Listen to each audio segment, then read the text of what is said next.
నమస్తే నిర్మి హరీష. నదీ జలాలపై సభలో చర్చిద్దామన్న సీఎం. బీజేపీ నేతల హౌస్ అరెస్టులు. అధికార విపక్షాల మధ్య మూసి రచ్చ. గ్రామీణ డాక్ సేవలకు సన్మానం. భారత్ నెట్తో ఏపీ సర్కార్ ఒప్పందం. కొనసాగుతున్న లడ్డూ లడాయ్. మావోయిస్టులకు ఎదురుదెబ్బ.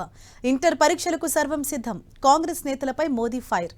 ఇలా బ్రేక్ లేకుండా 90 వార్తలు అందించే నాన్ స్టాప్ 90కి స్వాగతం. గోదావరి జిల్లాలో తెలంగాణ హక్కులను కాపాడుతామని సీఎం రేవంత్ రెడ్డి అన్నారు. గోదావరి జలాల వినియోగం వివాదాలపై అసెంబ్లీలో చర్చించేందుకు సిద్ధమని సీఎం ప్రకటించారు. నదీ జలాల విషయంలో బీఆర్ఎస్ చౌకబార్ విమర్శలు చేస్తోందని రేవంత్ మండిపడ్డారు. నీళ్లు నిధులు ఉన్నప్పటికీ గత ప్రభుత్వం ప్రాజెక్టులను పూర్తి చేయలేదన్నారు. కాళేశ్వరం ప్రాజెక్టును గాలికి వదిలేబోమని ప్రజలకు ఉపయోగపడేలా రిపేర్ చేస్తామని రేవంత్ చెప్పారు. అంతకుముందు సీఎం రేవంత్ రెడ్డి దేవాదుల ప్రాజెక్టును పరిశీలించారు. పెండింగ్ పనులు, భూసేకరణపై మంత్రులు, ఉన్నతాధికారులతో సమీక్షించారు. ఈ ఏడాది మార్చిలోగా ప్రాజెక్టును పూర్తి చేస్తామని గతంలో నీటిపారుదల శాఖ మంత్రి ప్రకటించారు. అయితే అనివార్య కారణాలతో పనులు పెండింగ్ లో ఉన్నాయి. దీనిపై దృష్టి సారించిన సీఎం పనులను వేగవంతం చేసేలా అధికారులకు సూచనలు చేశారు. తెలంగాణ బీజేపీ చీఫ్ రామచంద్రరావును పోలీసులు అరెస్ట్ చేశారు. కామారెడ్డి ఎమ్మెల్యేలపై దాడిని ఖండిస్తూ అక్కడికి వెళ్లేందుకు ప్రయత్నించిన రామచంద్రరావును పోలీసులు అదుపులోకి తీసుకున్నారు. రామచంద్రరావు అరెస్టుతో తార్నాకలోని నివాసం దగ్గర ఉద్రిక్త పరిస్థితులు నెలకొన్నాయి.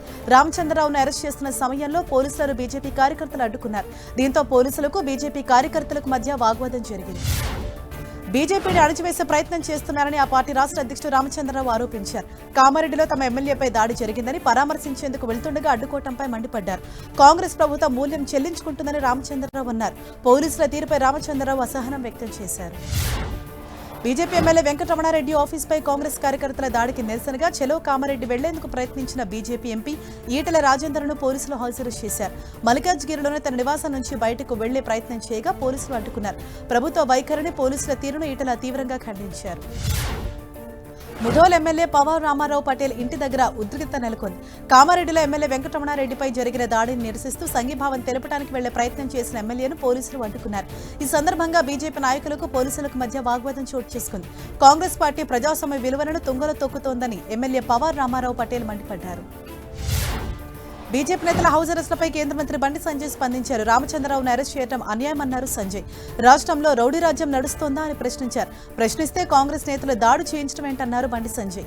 తెలంగాణలో ఎమర్జెన్సీ రోజులు ప్రారంభమయ్యాయని మండిపడ్డారు. ఎంఐఎం, కాంగ్రెస్ కలిసి అరాచకాలు సృష్టిస్తున్నాయని బండి సంజయ్ ఆరోపించారు. ప్రజాస్వామ్యాన్ని తెలంగాణ ప్రభుత్వం ఖూనీ చేస్తుందని కేంద్ర మంత్రి కిషన్ రెడ్డి విమర్శించారు. కామారెడ్డి ఎమ్మెల్యే వెంకటరమణారెడ్డి కార్యాలయంపై దాడి, పరామర్శించేందుకు వెళ్తున్న నేతలను హౌస్ అరెస్ట్ చేయడాన్ని కిషన్ రెడ్డి ఖండించారు. నేతల హౌస్ అరెస్టులు ముమ్మాటికి కక్ష సాధింపి అన్నారు. ప్రభుత్వం అధికార దుర్వినియోగానికి పాల్పడుతోందని కిషన్ రెడ్డి మండిపడ్డారు. తెలంగాణలో రాక్షస పాలన కొనసాగుతోందని బీజేపీ నేత మహేశ్వర్ రెడ్డి ఆరోపించారు. 2 రోజుల నుంచి బీజేపీ నేతలను హౌస్ అరెస్టు చేయడం దారుణమన్నారు. ఇచ్చిన హామీలు నెరవేర్చకుండా డైవర్షన్ రాజకీయాలు చేస్తున్నారని మండిపడ్డారు. కామారెడ్డి ఎమ్మెల్యే వెంకటరమణారెడ్డిపై దాడిని తీవ్రంగా ఖండించారు మహేశ్వర్ రెడ్డి. కామారెడ్డి ఘటనపై ఎందుకు విచారణ చేపట్టడం లేదని ప్రశ్నించారు. కాంగ్రెస్ ప్రభుత్వం హౌస్ అరెస్టులతో డెమోక్రసీని తుంగలు తొక్కుతోందని బీజేపీ ఎంపీ అరవింద్ మండిపడ్డారు. తెలంగాణలో అరాచక పాలన నడుస్తోందని అన్నారు. బీజేపీ ఎమ్మెల్యేపై దాడి జరిగితే దాని గురించి స్పీకర్ ఏమైనా ఆరా తీశారా అని అరవింద్ ప్రశ్నించారు. ఓ వర్గం ఓట్ల కోసం సీఎం రాజకీయం చేస్తున్నారని అరవింద్ ఆరోపించారు. మెదక్ జిల్లా పెద్ద శంకరంపేట వద్ద ఉద్రిక్తత నెలకొంది. ఎమ్మెల్యే రాజాసింగ్ బాన్స్వాడ వెళ్తుండగా పోలీసులు వారిని అడ్డుకున్నారు. రాజాసింగ్ ను పోలీసులు అదుపులోకి తీసుకోవడంతో బజరంగ్ దళ కార్యకర్తలు తీవ్ర ఆగ్రహం వ్యక్తం చేశారు. ఆర్టీసీ బస్సు అద్దాలు ధ్వంసం చేసి రోడ్డుపై బైఠాయించారు. కాంగ్రెస్ ప్రభుత్వానికి వ్యతిరేకంగా నినాదాలు చేస్తూ నిరసన తెలిపారు. సీఎం రేవంత్ రెడ్డి ఏది చేసినా రియల్ ఎస్టేట్ వ్యాపారం కోసమేనని ఆరోపించారు మాజీ మంత్రి హరీష్ రావు. మూసీ పేరుతో రియల్ ఎస్టేట్ వ్యాపారం చేస్తున్నారని, మూసీ సుందరీకరణ పేరుతో భూములు లాక్కొని బడా వ్యాపారులకు కట్టుబెట్టేందుకు ప్రయత్నం చేస్తున్నారని ఆరోపించారు. రేవంత్ సీఎంగా బాధ్యతలు చేపట్టాక హైదరాబాద్లో ఒక్క ఇల్లు కూడా కట్టలేదని, పేదల ఇళ్లు మాత్రం కూల్చేశారని ఆరోపించారు. మూసీ ప్రాజెక్టుపై హరీష్ రావు విషం చిమ్ముతున్నారని ఎమ్మెల్సీ బల్మూరి వెంకట్ మండిపడ్డారు. మూసీని ప్రక్షాళన చేయడం బీఆర్ఎస్ నేతలకు ఇష్టం లేదన్నారు. మూసీ బాగుపడితే హైదరాబాద్ ప్రజలు ఎప్పటికీ సీఎం రేవంత్ రెడ్డిని గుర్తు పెట్టుకుంటారని, అందుకే బీఆర్ఎస్ నేతలు అడ్డుపడుతున్నారని బల్మూరి విమర్శించారు. గతంలో హుస్సేన్ సాగర్ నీళ్లను కొబ్బరి నీళ్లలా మారుస్తానన్న కేసీఆర్ ప్రజలను మోసం చేశారన్నారు.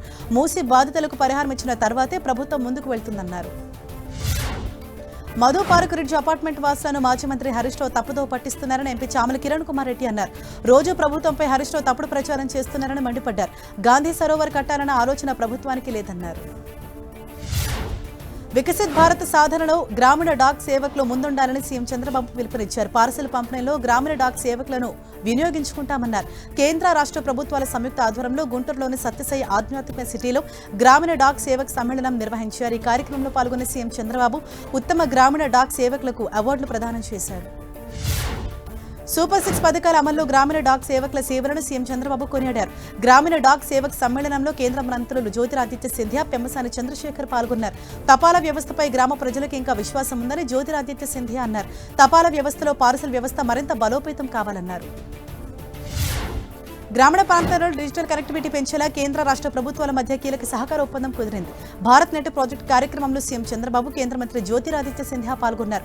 సుమారు 5 లక్షల గ్రామీణ ప్రాంతాల్లోని ఇళ్లకు ఫైబర్ నెట్ కనెక్షన్లు అందించే లక్ష్యంతో అమెండెడ్ భారత్ నెట్ ప్రాజెక్టు అమలు చేస్తున్నారు. దీనికోసం 2432 కోట్ల నిధుల విడుదలకు కేంద్ర ప్రభుత్వం అంగీకరించింది.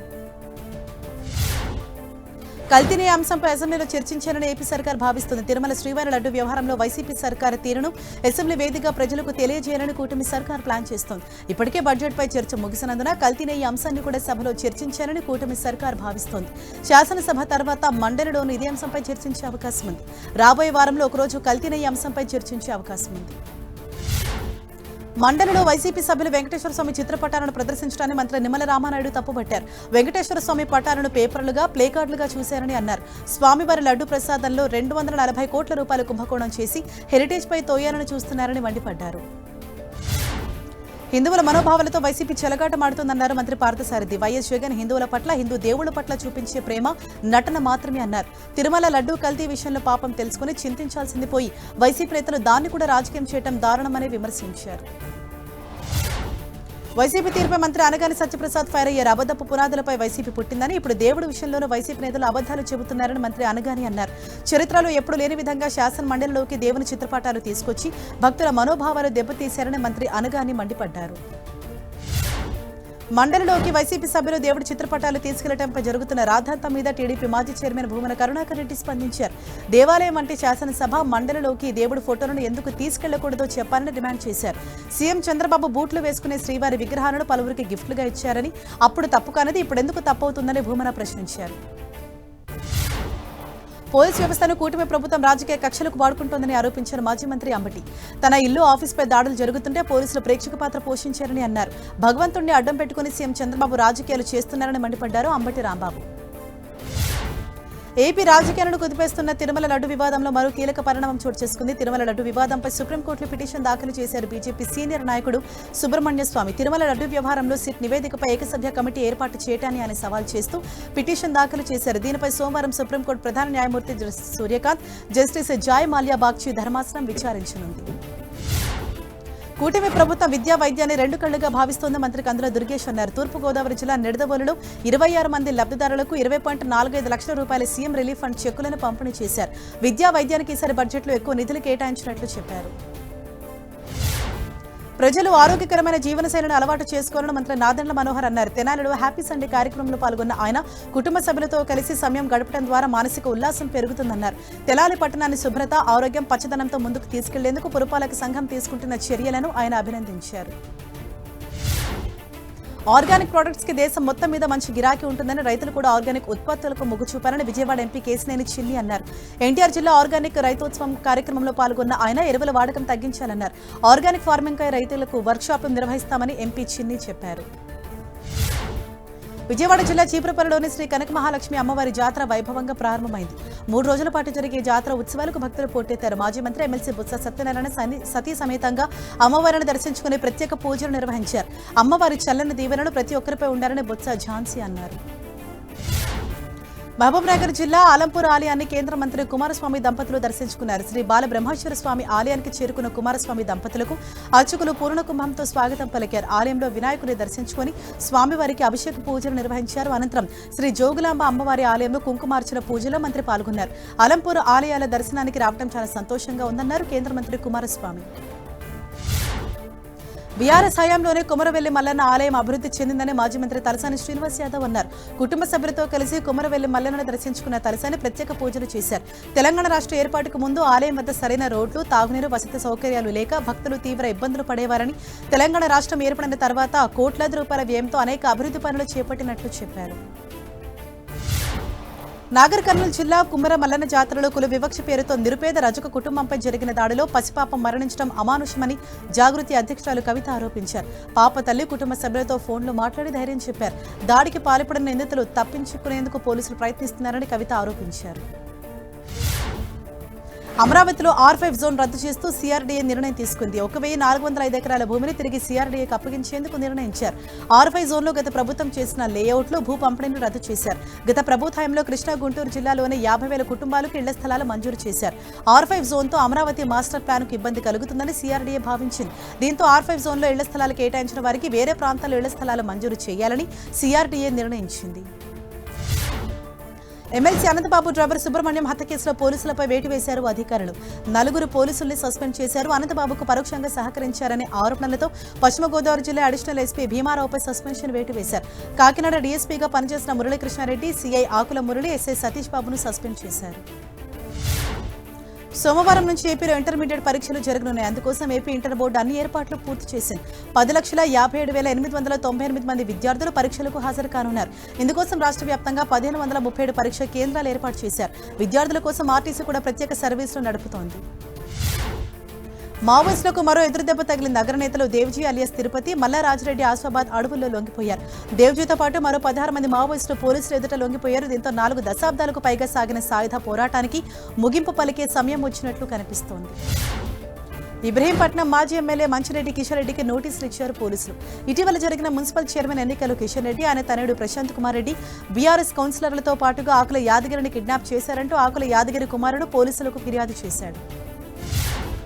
బీజేపీ నేతల హౌస్ అరెస్టు సరికాదని ఆ పార్టీ మేడ్చల్ జిల్లా అధికార ప్రతినిధి గోపాల్ గౌడ్ అన్నారు. కామారెడ్డి ఎమ్మెల్యే వెంకటరమణారెడ్డిని పరామర్శించేందుకు వెళ్తున్న బీజేపీ రాష్ట్ర అధ్యక్షుడు రామచంద్రరావును హౌస్ అరెస్ట్ చేయడాన్ని తీవ్రంగా ఖండించారు. తెలంగాణలో డిప్యూటేషన్లు బదిలీలు కొనసాగుతున్నాయి. డిప్యూటేషన్లు ట్రాన్స్ఫర్ల కోసం ఎమ్మెల్యే, ఎమ్మెల్సీ, ఎంపీల నుంచి లేఖలు వస్తున్నాయి. బదిలీల బ్యాన్ కొనసాగుతున్న సిఫార్సు లెటర్స్తో మంత్రులు, ఉన్నతాధికారులు పరేషాన్ అవుతున్నారు. మహబూబ్ నగర్ చిన్న టెంపుల్ ఈవోకు అర్హత లేకుండా వర్గల్ మండలంలోని ప్రధాన టెంపుల్కు బదిలీ చేశారు. నిజామాబాద్ టౌన్లో హెడ్ నర్సుగా పనిచేస్తున్న మహిళకు హైదరాబాద్కు డిప్యూటేషన్పై పంపించారు. జూబ్లీహిల్స్ రోడ్ నెంబర్ 45లో కారు బీభత్సం సృష్టించింది. హీరో బాలకృష్ణ నివాసం దగ్గర రోడ్డు ప్రమాదం జరిగింది. అతివేగంతో వచ్చిన ఫెరారీ కారు డివైడర్ను ఢీకొట్టి అవతలి రోడ్డులో వాహనాలపైకి దూసుకెళ్లింది. ప్రమాదం జరిగిన వెంటనే కారులో ఉన్న ఎయిర్ బెలూన్స్ ఓపెన్ అవ్వడంతో అందులోని వ్యక్తులు ప్రాణాలతో బయటపడ్డారు. అటు ఈ ప్రమాదంలో పలు వాహనాలు ధ్వంసమవగా పలువురికి గాయాలయ్యాయి.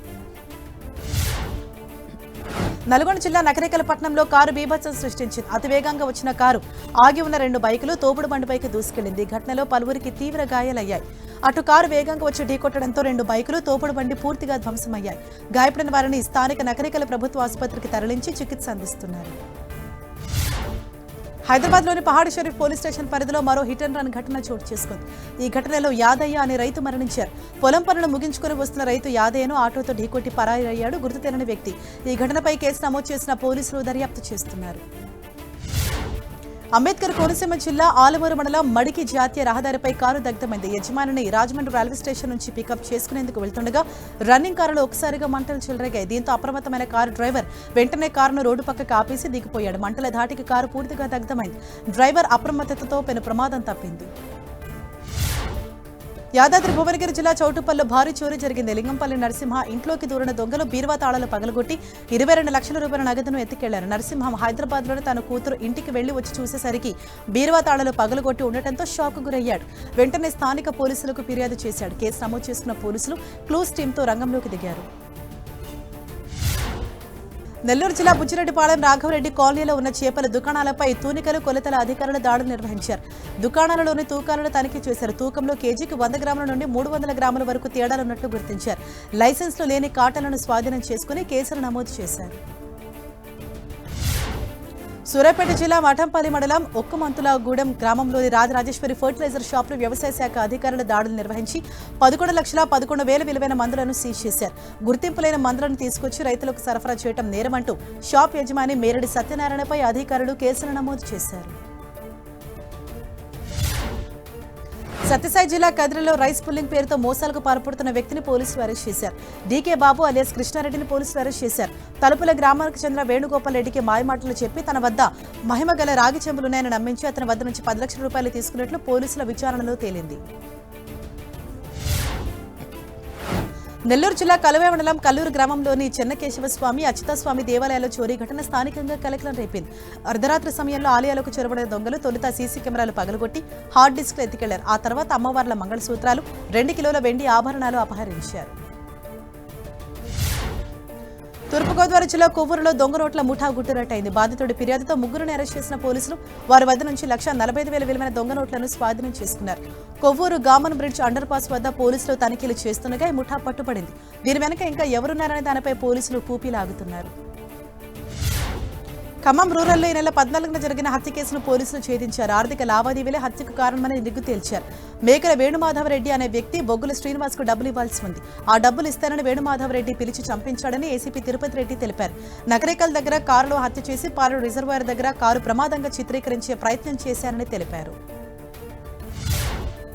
పీజేసీ ఆధ్వర్యంలో హైదరాబాద్లోని ఇందిరా పార్క్ ధర్నా చౌక్ వద్ద భారీ నిరసన కార్యక్రమం జరిగింది. పెద్ద సంఖ్యలో పోస్టల్ ఉద్యోగులు, జూనియర్ అసిస్టెంట్లు, ఎంటీఎస్ సిబ్బంది పాల్గొని తమ న్యాయమైన డిమాండ్లపై గళమెత్తారు. ఏళ్లుగా పెండింగ్లో ఉన్న తమ డిమాండ్లను వెంటనే పరిష్కరించాలని, కాంట్రాక్ట్ ఉద్యోగులను రెగ్యులర్ చేయాలని డిమాండ్ చేశారు. ఢిల్లీ ఏఐ సమ్మిట్ లో యూత్ కాంగ్రెస్ నిరసనపై ప్రధాని మోదీ ఫైర్ అయ్యారు. కాంగ్రెస్ తన డర్టీ పాలిటిక్స్ కు ఏఐ సమ్మిట్ ను వేదిక చేసుకుందని ప్రధాని మోదీ మండిపడ్డారు. ప్రపంచ దేశాల ప్రతినిధుల ముందు కాంగ్రెస్ నేతల అర్ధనగ్న ప్రదర్శన సిగ్గుచేటు అన్నారు. దేశ ప్రతిష్టను కాంగ్రెస్ నేతలు దిగజార్చారన్న మోదీ ప్రజలు ఆ పార్టీని అసహ్యించుకుంటున్నారని అన్నారు. ప్రధాని మోదీ మీరట్లో పర్యటించారు. 12,930 కోట్ల విలువైన అభివృద్ధి ప్రాజెక్టులను ప్రారంభించారు. ఇందులో ఢిల్లీ మీరట్ నమో Bharat RRTS corridor, Meerut metro ఉన్నాయి. దేశంలోని తొలి రీజనల్ ర్యాపిడ్ ట్రాన్సిట్ సిస్టమ్ నమో భారత్ రైలు సేవలను ప్రజలకు అందుబాటులోకి వచ్చాయి. యూపీ సీఎం యోగి ఆదిత్యనాథ్తో కలిసి ప్రధాని ప్రాజెక్టును జాతికి అంకితం చేశారు. మీరట్లోని శతాబ్ది నగర్ నమో భారత్ స్టేషన్లో మెట్రో సేవలను ప్రారంభించారు ప్రధాని మోదీ. అక్కడి నుంచి మీరట్ సౌత్ స్టేషన్ వరకు ఆయన మెట్రోలో ప్రయాణం చేశారు. మీరట్లో పలు అభివృద్ధి ప్రాజెక్టులను ప్రారంభించి జాతికి అంకితం చేశారు. మీరట్ మెట్రో దేశంలోనే అత్యంత వేగవంతమైన మెట్రో వ్యవస్థగా నిలిచింది. దీని గరిష్ట వేగం గంటకు 120 కిలోమీటర్లు. ఏఐ సమ్మిట్ ప్రపంచ దేశాలను ఆకర్షించిందని ప్రధాని నరేంద్ర మోదీ అన్నారు. ఏఐ సమ్మిట్ లో ముఖ్యంగా 2 భారత ఆవిష్కరణలు ప్రపంచ నేతలను ఆశ్చర్యపరిచాయని పేర్కొన్నారు. జంతువుల చికిత్సకు వాటిని ట్రాక్ చేయడానికి ఏఐని వినియోగించడం, భారత పురాతన గ్రంథాలు, జ్ఞానాన్ని సంరక్షించడాన్ని ఏఐను ఉపయోగించడం చూసి ప్రపంచ నేతలు ప్రశంసించారని ప్రధాని మన్ కీ బాత్ లో అన్నారు. తమిళనాడు అసెంబ్లీ ఎన్నికలకు టీవీకే పార్టీ సిద్ధమవుతోంది. ఈ క్రమంలో ఆ పార్టీ నుంచి కీలక ప్రకటన వచ్చింది. ఉత్తర చెన్నై నియోజకవర్గాల్లోని ఓ నియోజకవర్గం నుంచి టీవీకే చీఫ్ విజయ్ పోటీ చేస్తారని ఆ పార్టీ జనరల్ సెక్రటరీ ఆదవ్ అర్జున్ ఒక ప్రకటనలో తెలిపారు. తమిళనాడులో అసెంబ్లీ ఎన్నికలు జరగనున్న వేళ కీలక పరిణామం చోటు చేసుకుంది. సీట్ల పంపకాల విషయంలో డీఎంకే పార్టీ కమిటీ మిత్రపక్షాలతో సమావేశం ఏర్పాటు చేసింది. ఈ సమావేశానికి డీఎంకే సీనియర్ నేతలు హాజరయ్యారు. అసెంబ్లీ ఎన్నికల్లో సీట్ల సర్దుబాటుపై మిత్రపక్షాలతో చర్చించారు. కర్ణాటక బీజేపీ ఎమ్మెల్యే డాక్టర్ చంద్రులమాని లంచం వ్యవహారంపై ఆ రాష్ట్ర సీఎం సిద్ధరామయ్య స్పందించారు. ఈ చర్య సిగ్గుచేటన్నారు. ప్రజాసేవలో ప్రజలకు సేవ చేయాలి తప్ప ప్రజల నుంచి లంచం తీసుకోవటం సరికాదన్నారు. నేషనలిస్ట్ కాంగ్రెస్ పార్టీ అధినేత శరద్ పవార్ మరోసారి అస్వస్థతకు గురయ్యారు. ఆయన పూణేలోని రూబీ హాల్ ఆసుపత్రికి తరలించినట్లు సన్నిహిత వర్గాలు తెలిపాయి. తీవ్రమైన దగ్గు, గొంతు ఇన్ఫెక్షన్తో ఇటీవల ఆసుపత్రిలో చేరిన శరద్ పవార్ను వారం క్రితం తిరిగి ఇంటికి తీసుకొచ్చారు. ప్రస్తుతం ఆయన ఆరోగ్యం క్షీణించడంతో మళ్లీ ఆసుపత్రిలో చేర్పించినట్లు తెలుస్తోంది. అదానీ గ్రూప్ చైర్మన్ గౌతమ్ అదానీ జార్ఖండ్లో పర్యటించారు. డియోఘర్లోని ఆలయంలో ప్రార్థనలు చేశారు. ఆలయంలో ప్రార్థనలు చేయడం తన చిరకాల కోరిక అని చెప్పారు. ఆలయంలో పూజలు చేయడం అదృష్టంగా భావిస్తున్నట్లు చెప్పారు. పంజాబ్లో 2 పోలీసులు అనుమానాస్పదంగా మృతి చెందడం కలకలం రేపింది. గుర్దాస్పూర్ జిల్లాలోని సరిహద్దు చెక్పోస్ట్ దగ్గర 2 పోలీసులు అనుమానాస్పదంగా మృతి చెందారు. ఈ ఘటనపై పోలీసులు దర్యాప్తు చేపట్టారు. ఉత్తరప్రదేశ్లోని వారణాసి యూనివర్సిటీలో జరిగిన కాల్పుల ఘటన నిరసిస్తూ పలువురు విద్యార్థి సంఘాల నాయకులు ఆందోళన చేపట్టారు. కాల్పులకు పాల్పడిన వారిని కఠినంగా శిక్షించాలని డిమాండ్ చేశారు. రాత్రి పలువురు విద్యార్థుల మధ్య వివాదం తలెత్తడంతో ఆ వివాదం కాస్త కాల్పులకు దారితీసింది. ఒడిశాలో ఘోర రోడ్డు ప్రమాదం జరిగింది. జార్సుగూడ జిల్లాలో జరిగిన ప్రమాదంలో 5 పోలీసులు మృతి చెందారు. 49వ జాతీయ రహదారిపై పోలీసు సిబ్బంది ప్రయాణిస్తున్న ఎస్యూవీ వాహనాన్ని ఎదురుగా వస్తున్న టిప్పర్ ఢీకొట్టింది. ఈ దుర్ఘటనలో 5 పోలీసులు అక్కడికక్కడే ప్రాణాలు కోల్పోగా మరికొందరు తీవ్రంగా గాయపడ్డారు. దేశంలో భారీ ఉగ్రకుట్రను భగ్నం చేశారు ఢిల్లీ పోలీసులు. రాజధానిలో ఉగ్రకుట్రకు ప్లాన్ చేస్తున్న 6 వ్యక్తులను ఢిల్లీ పోలీసులు తమిళనాడులో అరెస్ట్ చేశారు. అటు మరో 2 నిందితులను బెంగాల్లో అరెస్ట్ చేశారు. ఇక నిందితులు తమ అసలు గుర్తింపును దాచిపెట్టి నకిలీ ఆధార్ కార్డులతో గార్మెంట్ పరిశ్రమలో పనిచేస్తున్నట్లు పోలీసులు గుర్తించారు. భారత్ అమెరికా దళాలు సంయుక్త సైనిక విన్యాసాలు నిర్వహించేందుకు రెడీ అయ్యాయి. భారత్లోని హిమాచల్ ప్రదేశ్ వేదికగా సోమవారం నుంచి మార్చి 15 వరకు 2 దేశాలకు చెందిన సైనికులు విన్యాసాలు నిర్వహించనున్నాయి. ప్రపంచ దేశాలపై 10% సుంకాలు విధించిన అమెరికా అధ్యక్షుడు ట్రంప్ వాటిని 15% పెంచుతూ నిర్ణయం తీసుకున్నారు. ట్రంప్ తాజా నిర్ణయంతో భారత సంతతి న్యాయవాది నీల్ కత్యాల మరోసారి స్పందించారు. అధ్యక్షుడు ప్రణాళికపై అనేక సందేహాలున్నాయని ఆయన ఎక్స్లో పోస్ట్ చేశారు.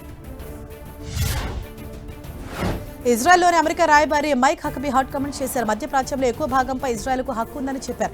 కానీ ఇజ్రాయెల్ తమ భూభాగాన్ని విస్తరించాలని చూడటం లేదని ఆయన చెప్పుకొచ్చారు. ఆయన చేసిన కామెంట్స్ తాజాగా వైరల్ అయ్యాయి. అమెరికాకు చెందిన ఏఐ స్టార్టప్ ఆంథ్రోపిక్ వరుస సంచలనాలు సృష్టిస్తోంది. ఆ సంస్థ సోషల్ మీడియాలో షేర్ చేసిన పోస్ట్తో షేర్లు కుప్పకూలాయి.